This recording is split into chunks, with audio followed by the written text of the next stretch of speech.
Cara, você teve a oportunidade de vivenciar esse projeto Jesus Transforma, né? E primeiro que é interessante, a gente anda com a camisa amarela, a gente tem o Noite Serena aqui, a gente acaba achando que é só um movimento mais local. Explica um pouquinho desse projeto, como ele funciona, aquilo que você tem de informação na cabeça, para depois a gente entrar na sua experiência. Sim, vamos lá. Eu não conhecia o projeto, a gente sabe de ouvir falar, né? Mas agora meus olhos viram. Mas o projeto Jesus Transforma é um projeto que a Junta de Missões Nacionais desenvolve, se não me engano, 2 vezes por ano em alguns polos que são pré-definidos com antecedência, com a necessidade de um impacto local de missões, né? Porque é para divulgação do evangelho, revitalização da igreja local. E quando foi em junho agora, os colegas no seminário divulgaram que ia ter uma viagem para Biguaçu, lá em Santa Catarina. Tiveram vários lugares de impacto. Teve lá em Biguaçu e teve lá no Cariri também. Legal. E aí, assim que botaram o folder lá do Biguaçu, eu falei assim, Senhor, eu quero ir nessa viagem. Não tenho dinheiro, não sei como é que eu vou fazer para ir, mas agora é com o Senhor. Se o Senhor achar que eu posso servir lá com meus dons e talentos, dá teu jeito, Jesus, porque eu quero ir. Legal, legal. E é interessante que esse projeto ele já tem um tempo. Eu fui em 2011 para Porto Alegre e a Junta faz esse mapeamento, né, de onde os missionários ou as igrejas locais estão precisando ali desse apoio de impacto, né? É bem legal. E me diz como é que foi mais ou menos essa fase de ida, né? É você que custeia? Como é isso? Até para quem quiser, né? Para quem quiser conhecer, entender um pouquinho como é que é esse projeto. Sim, sim. Normalmente, a passagem, estadia, ela é custeada pelo missionário. Às vezes, em alguns lugares, a estadia não. A estadia a igreja local dá com alimentação, mas a passagem, o missionário que tem que ir. Eu fui muito abençoado esse semestre porque a Junta de Missões Nacionais, juntamente com o Seminário Batista, deu um valor de bolsa para 10 alunos, para que 10 alunos fossem lá para Santa Catarina. Então foi muito legal, porque eu fui sem meter a mão no bolso, até porque eu não tinha nada no bolso para colocar. Então foi muito legal, porque a gente dividiu um carro, fomos rateando gasolina, direção, foi muito abençoador, mas a maioria do pessoal faz isso. O pessoal tem que custear a passagem e a alimentação e estadia dada pela igreja local. Geralmente o pessoal dorme em escola, né? Escola, Sim. colchãozão no chão. A gente foi muito abençoado, que nós ficamos no Recanto Batista lá catarinense, que olha, quartos maravilhosos, com suíte, todos eles suíte para 6 pessoas. Então ficamos muito Teve um bem. conforto, né? Muito conforto, comida maravilhosa. Que legal. Um acolhimento muito legal lá do pastor Rogério, que é presidente da Convenção Batista Catarinense, né? Entendi. Então, ó, o mais interessante que você falou aqui é a gente ter essa compreensão de que quando a gente se coloca na mão de Deus, Deus provê os recursos. É verdade. A obra de Deus, ela não é impedida por falta de recursos. O recurso que Deus quer é o nosso coração, né? A gente estava conversando aqui um pouquinho antes, Braga estava falando sobre como é que eu vou, né? Com que dinheiro eu vou. E desde o início, quando você recebeu a informação, você já tinha disponibilizado o coração para estar, né? Já. Então, esse é o principal, né? O coração está disponível. Foi muito desafiador, né? Porque passagem aérea não tinha condição, era R$700. Para ir de carro junto com outras pessoas, eu precisaria de uns R$350, R$400. A Junta disponibilizou R$3.000, o seminário, né? R$3.000 para 10 alunos. Então, quer dizer, fizemos um rateio R$300 por pessoa, eu ainda precisaria de mais R$100 ali. Aí minha sogra e meu sogro ajudaram, deram os R$100, Sim. E aí eu fiquei tranquilo. Aí, desde o início, conversei com a minha esposa sobre o meu desejo de coração de ir, e a gente colocou isso como propósito de oração junto, então tinha o consentimento e o aval dela, até o desejo de estar lá, mas como também ela tem demanda de trabalho e não podia se ausentar, eu fui sozinho dessa vez. Na próxima, eu espero que ela e minha filha possam ir juntos, né? Sim. Cara, você já tinha se visto assim, como um missionário? Você já tinha pensado nisso, assim? Isso foi algo planejado seu ou foi algo que Deus despertou no teu coração? Confesso a você que uma certeza eu tinha quando eu subi aquela ladeira pela primeira vez, é que eu não servia para ser missionário. E o que é legal, quando a gente se coloca nas mãos do Senhor, é que o Senhor quebra as nossas certezas, né? Até porque, de que adianta eu desejar servir ao reino se não for para fazer missões. Né? O problema é que a gente tem aquela ideia de missões sempre algo muito distante, algo longínquo, que vai demandar da gente dormir em rede. Às vezes sim, e é abençoador por isso, porque eu tive a oportunidade de conviver com pessoas que já viveram esse tipo de viagem e foram muito abençoadas, mas também fazer missões é você encontrar o teu colega no trabalho, no dia a dia, e apresentar Jesus para ele primeiro como testemunho de vida, né? Então, ser missionário é uma vocação que todo cristão tem que ter no coração. Perfeito. Então, para mim foi uma redescoberta e uma alegria muito grande sentir o coração aquecido pelo desejo de falar desse Jesus que um dia chegou na minha vida e transformou minha história junto com a história da minha esposa e da minha filha, né? Legal. Você falou uma coisa que eu geralmente lembro ali do texto que a gente usa como grande comissão. Eu acho muito interessante quando Jesus olha para si com toda a autoridade no céu e na terra. Eu sempre fui pensando, Jesus poderia falar qualquer coisa ali. Tem toda a autoridade no céu e na terra. Ele poderia, a partir disso, quebra o Império Romano, refaçam a história mundial, glorifiquem Israel. E ele fala, cara, vão por todo mundo, vão fazer discípulos, vão... Então, a autoridade de Jesus pressupõe uma missão da igreja, né? E o que você falou para mim é bonito para a gente entender novamente como vida, né? Como cultura.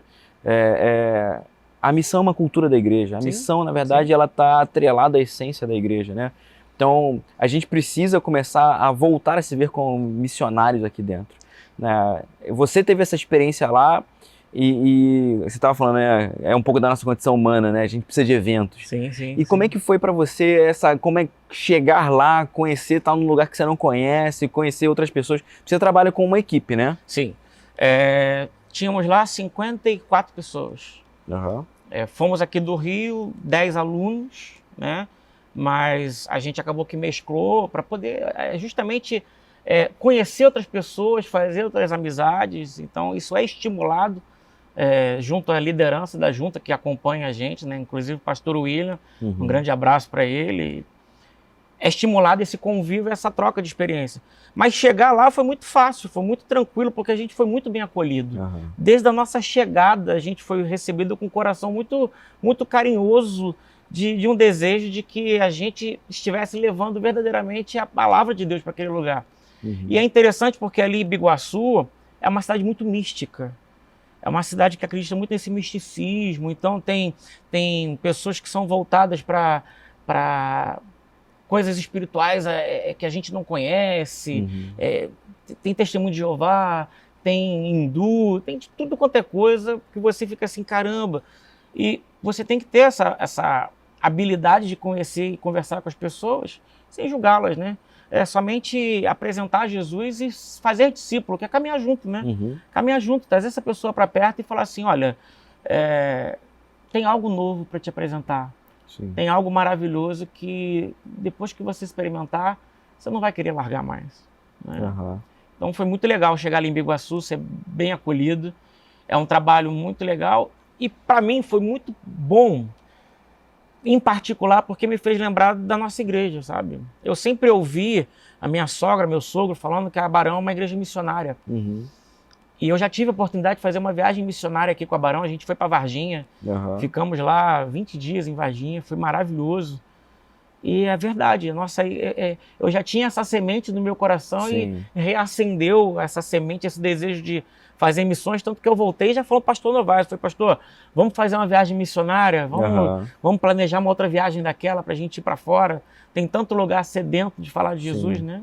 Fazer uma mobilização diferente. E como é que é lá, quando você chega, assim, pra gente até, pro pessoal conseguir montar essa ideia na cabeça, você chega lá, como é que é a formação da equipe? É o próprio missionário local que faz essa gestão de equipe, posiciona vocês, divide trabalho, né? Quais são os trabalhos envolvidos quando você chega lá no campo? A parte de organização é muito legal. Tem o pastor da igreja local, que no caso foi o pastor Rogério, né, que é o presidente da Convenção Batista Catarinense, e o pastor William, que veio da Junta de Missões Nacionais para dar o apoio justamente de treinamento e organização da situação. Então, você é treinado específico lá treinado pela Junta. Então a gente chegou lá na sexta-feira, de noite, o treinamento acontecia no sábado. Então no sábado a gente passou o dia inteiro em treinamento individual, treinamento de abordagem, treinamento de conversa, de preenchimento de formulário. é bem organizado para que a coisa haja naturalmente. Entendi. Você entende como o funcionamento de papel, você entende a forma de abordar uma pessoa para que não haja recusa, para que não haja dificuldade. São sempre trios. Legal. Né? São formados sempre trios. Isso é legal porque a gente não sabe onde a gente está. Então, enquanto duas pessoas estão abordando, uma está mais atenta. Está atenta ao local, mesmo que ali intercedendo em oração, mas atenta ao que está acontecendo. Porque a gente sabe que, às vezes, você está na rua conversando com alguém, um carro que desvia, sobe na calçada. Então, tem que ficar atento a esses detalhes. Então, sempre trios. Tem pessoal que é deslocado para trabalhar na logística, foi o meu caso, né? Sim. Eu fiquei trabalhando na logística, que é transporte de pessoal, aquisição de material para a revitalização da igreja. Então, tudo isso que envolvia transporte, compra, localização, tudo ficou por minha conta. Legal, né? Então, assim, foi bem legal. A equipe tem um coração muito bom, sabe? Você é contagiado. Primeiro que tinha muito jovem, eu achei que não ia ter muita juventude. Caraca, muita juventude. Eu me sentia adolescente de novo, com uma energia que eu achava que eu não tinha mais, né? Mas é muito bem organizado. A junta tem um cuidado muito, muito rigoroso com a organização. Entendi. Sabe? Eu tive a oportunidade de conversar com o pastor William em particular e até parabenizei ele no último dia. Eu falei assim, pô, parabéns, porque você gerir pessoas não é fácil. Sim, ainda mais totalmente 54 pessoas que vêm de lugares completamente diferentes, com histórias diferentes. Sim. E ele conseguiu, através de gestão humana mesmo, sabe? De humanizar cada um, respeitar a individualidade de cada um e fazer com que cada um se sentisse importante na ação, né? Isso para mim é essencial. A gente às vezes acha que o missionário é só aquele que sabe explicar o evangelho, né? O missionário é o cara que está dando apoio, esse apoio logístico, né?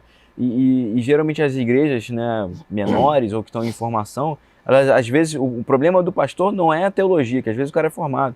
O problema do pastor não ter um apoio logístico, alguém que faça compra, alguém que acompanhe o processo, alguém que pinte a igreja, né? Então, assim, acho que esse despertar do coração para missões é estar disponível a fazer o que for necessário, né? Eu me lembrei muito, estando lá, me lembrei muito de Paulo, né? O corpo, né? A expressão de Paulo que dá de corpo. Um é mão, outro é cabeça, outro é pé. Sim. E isso, juntos é que fazemos a igreja acontecer. Funciona porque estamos juntos, né? Então, assim, muito legal. Eu acho que... Acho não, eu tenho certeza que todo seminarista, ao entrar no seminário, tinha que colocar um compromisso de fé para fazer uma viagem dessas, porque modifica a nossa visão. Primeiro, para a gente que almeja o ministério pastoral, coloca a gente diante de uma realidade das dificuldades que estão longe do púlpito. É muito sensato quando o nosso pastor fala aqui que ele descansa no domingo. Que o domingo é o momento mais fácil, o púlpito. Sim. Né? A dificuldade são os outros dias. Exatamente. São os outros trabalhos, a logística, o trabalho, a pintura, o fio que deu curto. Os detalhes, né? Os detalhes, sim, os detalhes. E para isso você precisa ter uma equipe muito coesa, muito unida, muito respeitosa um com o outro, né? Com um coração servo, né? Sim. Cara, Deus te abençoe, que você tenha outras experiências assim. Pessoal, até a próxima conversa. Não deixe de curtir aí, compartilhar com o pessoal. Até mais. Tchau, tchau.